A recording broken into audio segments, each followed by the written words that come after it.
Deputy CM Keshav Prasad Maurya पहुंचे। Saharanpur BJP कार्यालय पर संगठन की मीटिंग को संबोधित करने के लिए आए हैं डिप्टी सीएम। मीडिया को जानकारी देते हुए डिप्टी सीएम केशव प्रसाद मौर्य ने कहा कि विपक्ष हताश और निराशा है।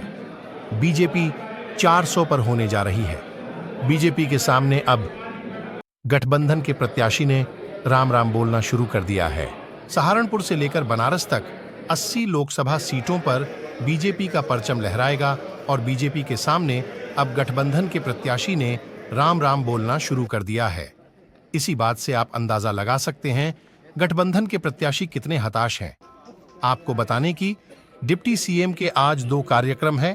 पहला कार्यक्रम सहारनपुर में संगठन को संबोधित करने का है और दूसरा कार्यक्रम करना लोकसभा के अंदर एक बड़ी जनसभा को भी संबोधित करने का है। करीब 1 बजे डिप्टी सीएम बीजेपी कार्यालय सहारनपुर पहुंचे और भाजपा कार्यकर्ताओं के साथ बैठक की। डिप्टी सीएम केशव मौर्य बोले, सपा कांग्रेस गुंडा माफिया भ्रष्टाचारियों को पैदा करने की फैक्ट्री, इस फैक्ट्री पर सदा के लिए अलीगढ़ का ताला लगा दिया जाएगा। इंडी गठबंधन का सहारनपुर प्रत्याशी भी अब राम राम बोलने लगा, लेकिन यह मुंह में राम और बगल में छुरी वाला काम है।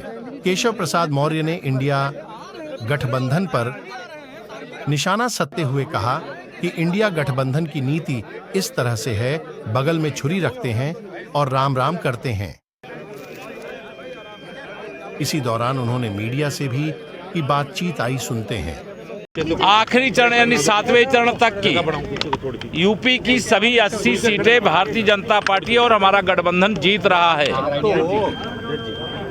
उत्तर प्रदेश के हर गांव से, गली से, मोहल्ले से एक ही आवाज निकल रही है, 4 जून को 4 बजे 400 पार, फिर एक बार प्रचंड बहुमत की मोदी सरकार। और आज मैं यहाँ पर आया हूँ तो दोनों लोकसभा क्षेत्र में, सहारनपुर लोकसभा क्षेत्र में यहाँ संगठन के साथ बैठेंगे और फिर कैराना लोकसभा क्षेत्र में एक सभा को संबोधित करेंगे।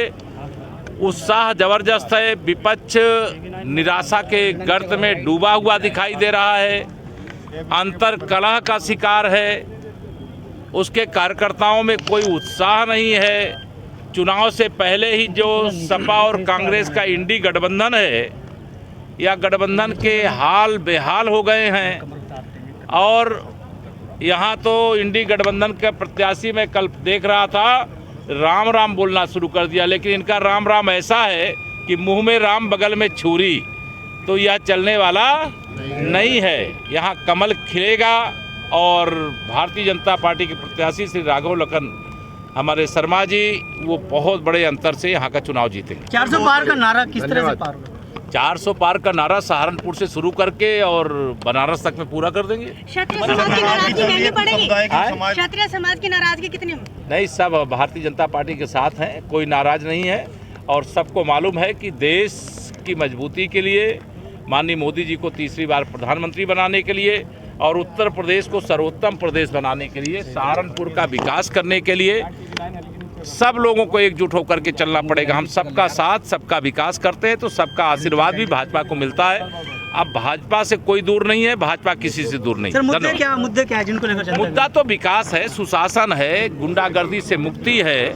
इसीलिए मैं समाजवादी पार्टी हो, कांग्रेस पार्टी हो, ये सब अपराधियों को, माफियाओं को, गुंडों को, भ्रष्टाचारियों को पैदा करने की फैक्ट्री है और इस फैक्ट्री पर सदा के लिए अलीगढ़ का ताला लगा देना। आप लोग प्रचार में है सर लगातार, लेकिन विपक्ष जो है उनकी रैलियां कल से ही नहीं, ये तो विपक्ष क्या कर रहा है, विपक्ष का काम हम नहीं करेंगे ना, हम तो कमल खिलाने का काम करेंगे। विपक्ष वाले वो जानते हैं कि उनको, जैसे हमें मालूम है कि हम जीत रहे हैं, वैसे मालूम है कि वो हार रहे हैं। इसलिए हारने के लिए जितनी देर से प्रचार शुरू करना चाहिए वो प्रचार किए। इमरान मसूद तो सर ये भी कह रहे थे कल की भाजपा आएगी तो हम सबसे पहले हमारा इलाज हो जाएगा। देखिए, ये चुनाव के परिणाम की जो अपेक्षा लेकर के आए थे, उनको जब लग रहा है कि जमानत बचेगी कि नहीं बचेगी, तो ये तनावग्रस्त जो लोग होते हैं वो इस प्रकार के फ्रस्ट्रेशन में बयान देते हैं। धन्यवाद।